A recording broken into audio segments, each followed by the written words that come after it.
tinokuchingamidzai kuchechi yeChrist Embassy yepamhepo yatinoita muchishona. Iko zvino hapachina chikonzero chokupedza svondo rose usina kupinda chechi, nokuti painopindwa unenge usipo, kuda wakanga uri kubasa pakaenda vamwe kuchechi, kuda wakanga uri parwendo, kuda chechi yeChrist Embassy haisati yakuwanikwa kwaunogara, kana kuti unofarira hako kudzidza shoko raMwari nechishona. Ino ndiyo yave chechi yako. Chipinda tinamati. Haleluya. Tinosangana zvekare pamunamato wedu weChrist Embassy watinoita pamhepo. Zita rangu ndoitwa Brighton Chitamba, mufudzi wenyu. Pazuva ranhasi ndichiti makorokoto, ndinofara kusangana nemi pachirongwa chino. Haleluya. Ndinoda kutenda zvikuru mufudzi Chris nokuda kutipa mukana iwoyo kune kusangana pamhepo tichidzidzisana shoko raMwari, tichikurudzirana, tichisimbisana, tichitowadzana pamwe chete. Ndinoda kuvatendawo zvekare nokuda kwebhuku reRhapsody. Ndinova ndiro ratinonyanya kushandisa paminamato yedu iyoyi. Tinoda kuvatenda zvikuru. Haleluya. Ndoda kuti ndibve ndangopinda muchidzidzo chedu chanhasi, chandinotora zvekare senguva yose mubhuku reRhapsody. Kwanzi taura semunhu anofarira vanhu. Haleluya. Chidzidzo chakakosha, chidzidzo chinotibatsira kunzwisisa kurarama upenyu hwevaMwari. Tiri vanhu vakazvarwa kechipiri, tiri vanhu vakaponeswa, tiri vanhu verudzi rwaMwari, tiri vanhu veropa raMwari, tiri vaMwari. Tinofanira kudzidza upenyu hwevaMwari. Tinovhura navaEfeso echina ndima 20:2. Kwanzi mashoko akashata ngaasabuda mumiromo yenyu, asi akanaka, anosimudzira vanhu, anopa nyasha kuvanhu vanoanzwa. Haleluya. NdivaEfeso echina ndima 20:2.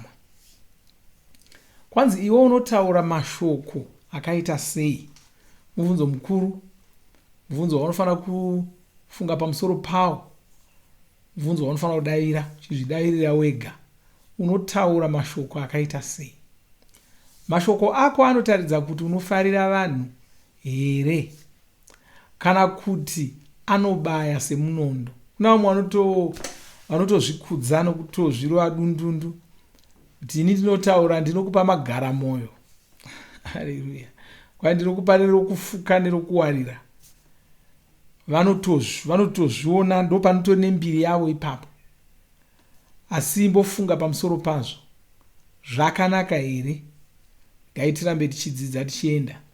Zvirevo 12 ndima 17 inoti, kune vamwe vanotaura zvinobaya moyo sebakatwa, asi rurimi rwakachenjera runoporesa. Tarirai manyorwa akaita ndimayo. Kune vamwe vanotaura zvinobaya moyo sebakatwa, asi rurimi rwakachenjera runoporesa. Kureva kuti munhu anotaura zvinobaya moyo sebakatwa haana kuchenjera. Dambudziko nderokuti kazhinji vanhu vanoda kungotevera zvavanonzwa munyama yavo, zvaangofunga, akangotsamwa, unongoputika, akangogumbuka, ndizvozvo, haacharangariri kuti zvichaperera papi. Uda kutombogadzirisa nyaya yokugumbuka kwaaita iyoyo, asi kufunga zvakawanda. Asi kwanzi munhu wakachenjera rurimi rwake runoporesa. Kureva kuti unotaura mashoko anoporesa, anotaura zvinhu zvinounza rugare, haangotibuki, haangogumbuki obva atoperera ipapo. Kwanzi iwe unofanira kutaura mashoko anoporesa vanhu. Kune vanhu vanorwadziwa, kune vamwe vakaora moyo. Mashoko ako anofanira kuporesa vanhu vakadai. Haleluya. ndozvaunofanira kuita. Usava mumwe wavanhu vakatogumbukawo. Usava mumwe wavanhu vatopererwawo, vasingatozivi zvokuita muupenyu. Iva munhu anounza rugare mukati muupenyu hwavanhu. Kwaitarisa zvaiitwa naJesu. Mashoko avo aikurudzira vanhu, aivaka vanhu, aisimudzira mweya yevanhu. Vanhu vaitsvaka kunzwa mashoko aJesu. Ruzhinji rwavanhu rwaifadzwa namashoko avo. Izvi ndizvo zvatinoona muna Mariko 12:31. Mashoko aJesu aivazorodza, aivabatsira kutarisira zvakanaka muupenyu, aivatuma kuvimba naMwari, achivazivisa kuti Mwari vaivafarira. Haleluya! Ndozvo zvakaita mashoko aJesu, aiporesa. Haleluya! Hongu, tine patinoona Jesu vachigumbuka, asi mukugumbuka kwavo vaitogumbuka vachitsvaka kuti vagadzirise zvinonetsa vanhu, kwete kungozvirwira ivo. Aiwa, zvavaitoita zvainge zviri zvokutotsvaka kugadzirisa zvinonetsa vanhu. Haleluya!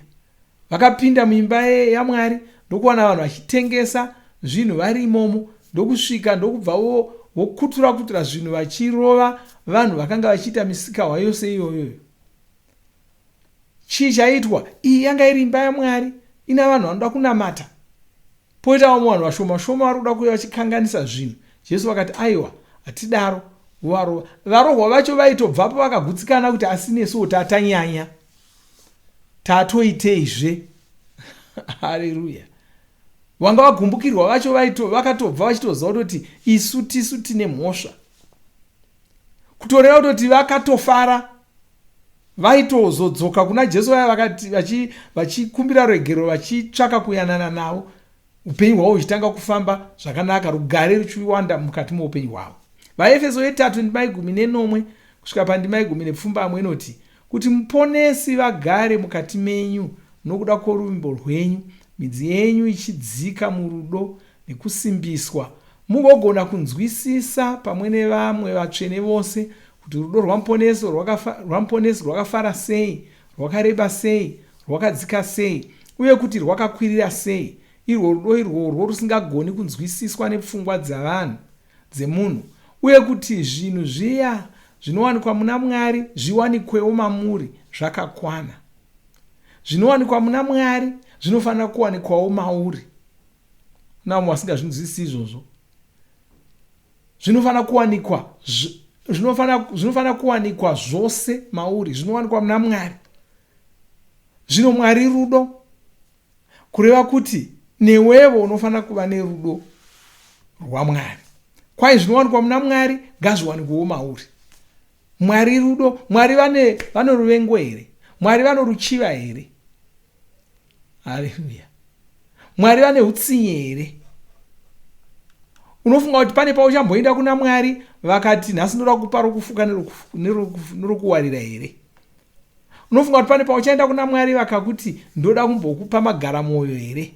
Ndoda kumbokupedzera here? Ndoda kumbokuudzisa, kwai ndoda kumbonomuudzisa. Nongati Mwari vanoita izvozvo. Aiwa, zvinowanikwa muna Mwari ngazviwanikwewo mauri. Rudo rwaMwari rwakadururwa mwoyo yedu, titori narwo. Rwakadururwa muna Mweya Mutsvene. Asi rudo urwu runofanira kuonekwa pauri. Runoonekwa mumashoko aunotaura. Runoonekwa muzvinhu zvaunoita. Taura semunhu anofarira vanhu. Mabasa ako anofanira kutaridza kuti unofarira vanhu. Vanhu vose vanofanira kufadzwa kuva newe. Kunyangwe vana vadoko vanofanira kufadzwa kuva newe. Mashoko ako ndiwo anofanira kuvakwevera kwauri. Mashoko aya anofanira kuva anovaka. Anofanira kuvasiya vachinzwa kuti vakakosha. Upenyu hwako hunofanira kuropafadza vanhu. Unaona, chinhu chaunofanira kudzidza somwana waMwari. kana wakazvarwa patsva wakazvarwa kechipiri mwana waMwari. Izvi zvinhu zvaunofanira kudzidza. Kwai rudo rwaMwari runotori mauri, asi unofanira kururega ruchiyerera, usaruvharira. Nokuti chinoitika ndechokuti kana tichizongoputika nokuzongotsamwa zvisina tsananguro nei, tinenge tiri kuvharira rudo rwaMwari rwuri matiri. Iwe woga unotozvinzwa kutoti ndanga ndichida kuitira munhu zvakanaka, asi ndatikana uyu handirega achidaro, pakadai handinganzarwa. Watofanira kuita zvokupanduka kubva, wanga uchizvinzwa mukati mako kuti aiwa denowarerusa zvinhu, usatsamwa zvisina mwero apa. Une uchizvinzwa asi woti handingatereki kudaro, handingaregi vanhu vachiita zvokutama, vangajaira. Ndozvinoita vanhu vangajaira, kureva kuti pane chachitokusunda kuti rega kuita zvauri kuita izvozvo, asi mupfungwa dzako ukati vangandijairira, handichadi. Kureva kuti wakoniwa kugamuchira zvauri kupiwa naMweya Mutsvene, rudo ruri mauri, waruramba. Ndo kurarama upenyu hwevaMwari. Kurarama somuKristu uchirarama upenyu hwevaMwari kunoreva kuti haungoiti zvaunga uchifunga kuda kuita, haungoiti zvaunonzwa kuda kuita, unoita zvinoenderana neshoko raMwari. Tatotaurirwa muna zvirevo kuti munhu akachenjera unotaura zvinoporesa vanhu, munhu asina kuchenjera ndiye anotaura zvinobaya vanhu. Ndozvinotaura shoko raMwari. Saka kana ukataura zvinobaya vanhu, watevera ani? Uri kutevedzera shoko raMwari here kana kuti wauda kutevedzera zvomusoro wako? Haleluya. Asi munoona chimwe chinhu chaunofanira kunzwisisa pamusoro pezvinhu zvinodzidziswa nebhaibheri. Kuna vamwe vanofunga kuti bhaibheri rinoti tiite izvozvo, asi aiwa hatidi kumbomuregerera uyo, regai timbomudai. Zvinhu zvose zvatoudzwa naMwari kuti tiite zvinobetsera isu kutanga. Kana Mwari vachitifarira vanhu vauri kufarira havasivo vari kunyanya kubatsirwa nokufarira kwauri kuita. Iwe ndiwe unonyanya kubatsirwa nokufarira vanhu. Zvinobatsira iwe. Kana chiti usataura magaramoyo, usataura mashoko anobaya, zvinobatsira iwe. Kusatsamwa kunobatsira iwe. Kusavenga vanhu kunobatsira iwe. Kufarira vanhu kunobatsira iwe. Haleluya. Asi ungati zvinobatsira pakudii? Kutsamwa ndo kunokwidza maBP. Mwakambozviona here kuti kana wakaswera uchipopotedza navanhu saizvozvo, uchiti ine handidzarwo, uchifichuka segurwo uchiita zvese izvozvo, wakambozviona here kuti kazhinji kacho unovata musoro wototema? Vanga vachifichukira ivavo vanogona kusatonge vachitombotemwa nomusoro, anongobvapo achienda kwaari kuenda, achingoshayawo kuti wanga wamubvira nepi. Asi iwe unotonzwa wega, unotonzwa kutotanga kutotemwa nomusoro. Musiwo nyango kumba kwako hongu wanga wakatsamwira uyo, asi nyango kumba kwako hakutorina rugare. Musiwo unotosvika ikoko usitorina rugare, vana vachida kutamba newe uchakangotsamwa, uri kungovajinyura, uri kungodii, mukadzi wako ari kuda kutaura zvakanaka, uri kungomujinyura, uri kungodii, unogona kutosvika ukatoramba sadza. Haleluya. Saka iwe wotoona kuti iwe ndiwakutozvikanganisa. Zvino ukaita tsika yogara uchingoshatirwa saizvo, uchingoshatirwa nhasi waburana nanhingi mangwana, waburana nanhingi mangwana, BP inogara yangokwira, musoro uchingotema, wozopedzisira wavata pasi. Saka ita zvinhu zvinokubatsira, ita zvinotaurwa nebhaibheri, zvinobatsira iwewe. Haleluya. Upenyu hwako kwai unofanira kuropafadza vanhu. Kwai saka vanhu vanofanira kuwana rugare pauri. Haleluya. Vanhu ngavawane rugare pauri, ngavagutsikana kuti kana tine uyu zvinhu zvedu zvakamira zvakanaka.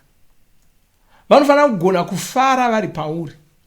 Muponesi vanofanira kuonekwa pane zvose zvaunoita. Izvi hazvirevi hazvo kuti munhu wose achafadzwa newe. Kunyange Jesu havana kugamuchirwa nemunhu wose. Ivo vakanga vakanaka chose, asi kune vakanga vachipokana navo. Saka hasi munhu wose achafadzwa newe. Izvo tinozviziva nokuti hasi munhu wese unotsvaka zvakanaka. Vamwe vakaona uchiita zvakanaka vanotokuvengera izvozvo. Kuna vamwe vanoshandiswawo nomweya yetsvina. Kuna vamwe vanotunzwa naSatani. Saka vanogona kutokuvengera kuita zvakanaka. Vanogona kutokuvengera kufarira vanhu kwaunoita ikoko. Asi vose vanongori vanhu vanongoda kungorarama upenyu husina zvirehwa zvakawanda, vanofadzwa newe.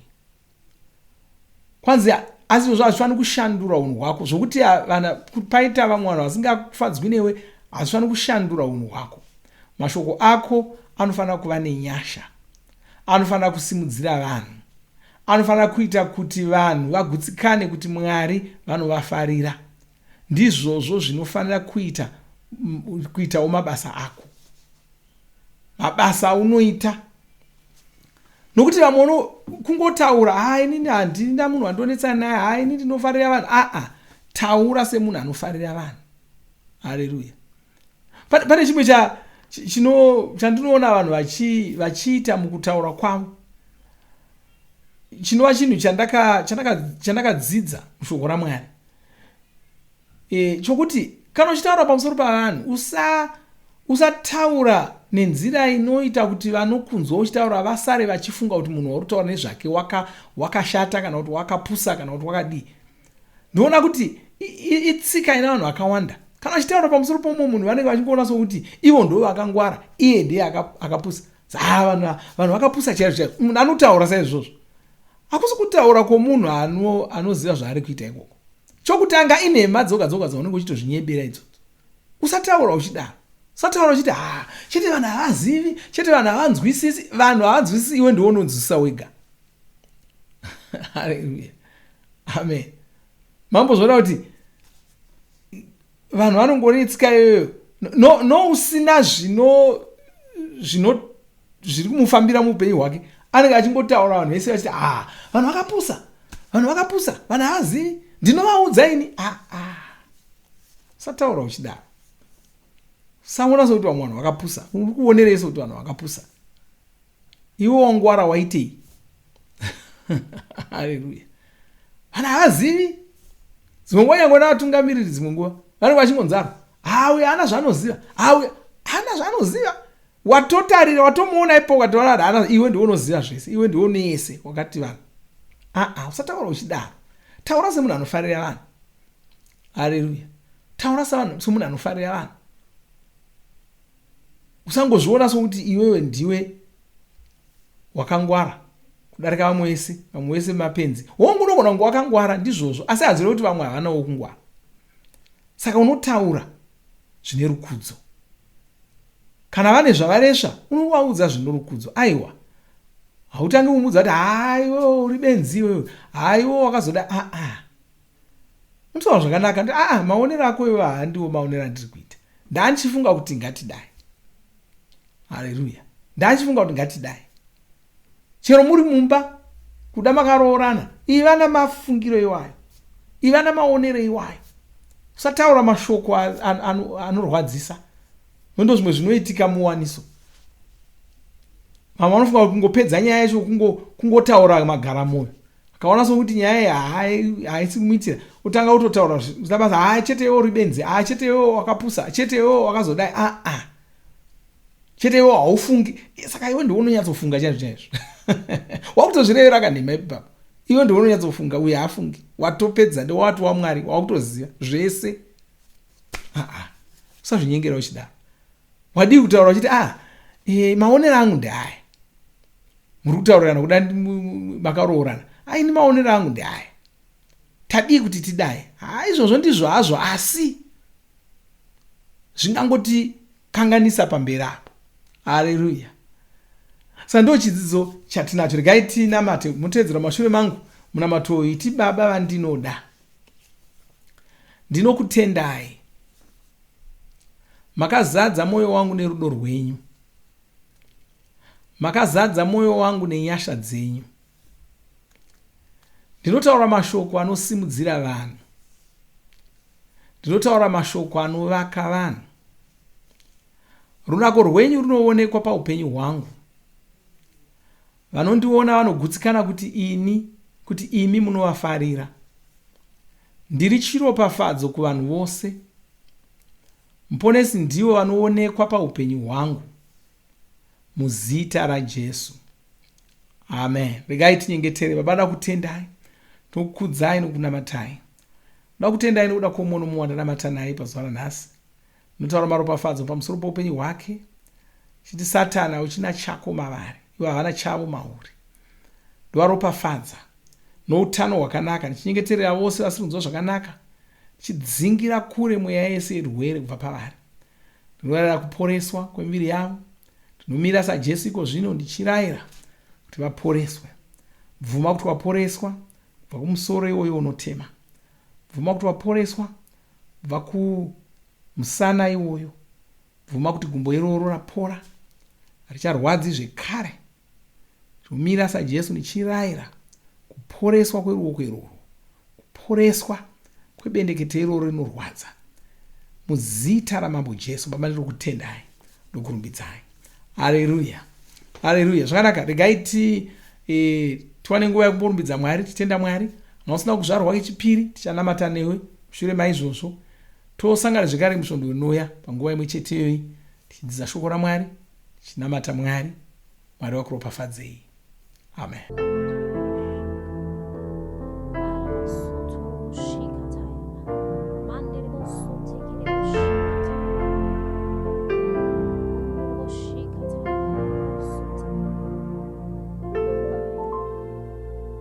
Dimi makandipa Rio kutindimbe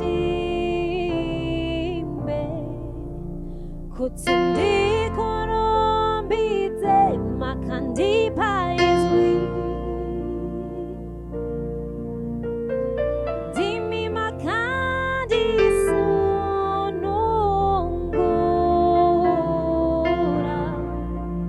Kutindi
Muchatonga nari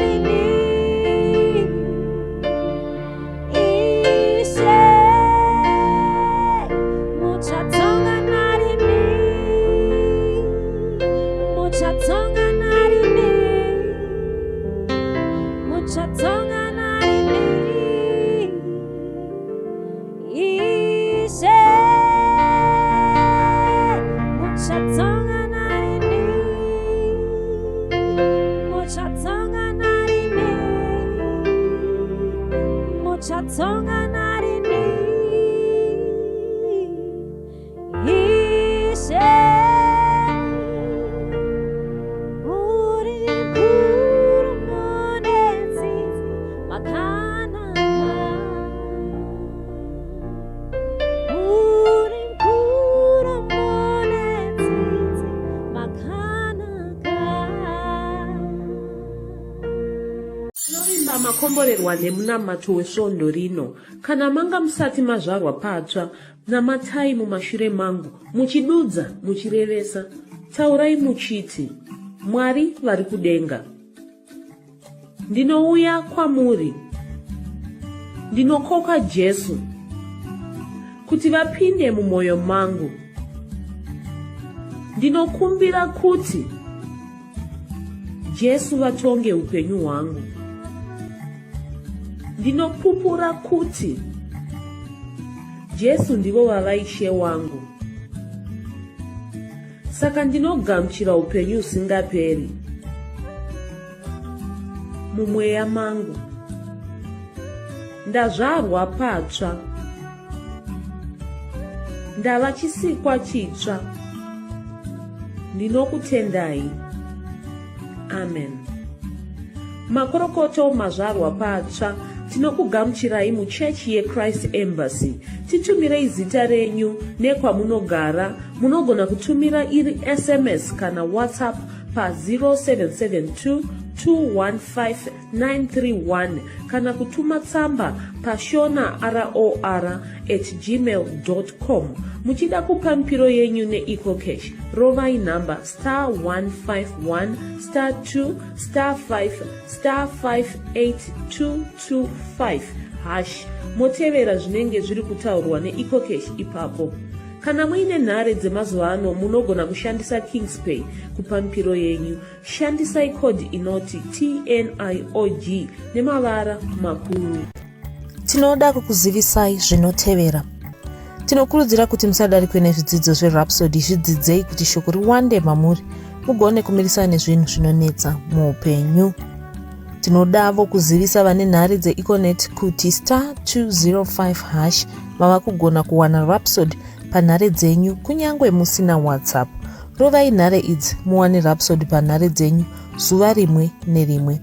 Munorova *205#, mosarudza Daily Devotional. Subscribe, shona Rhapsody muchishona.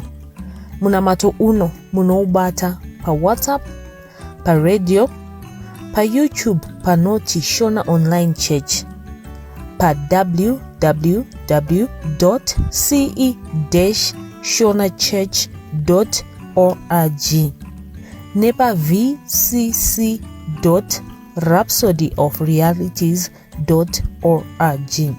Tinokumbira mutizivise kana muri kutibata pane imwe yenzvimbo idzi. Kana pari painternet munogona kunyoresa muchiti pazita renyu. Kana pari pa WhatsApp tinyorerei tigopota tichikutumirai zvimwe zvidzidzo, kana kutitumira SMS pa 0772 166 928. Ivai nesvondo rakanaka.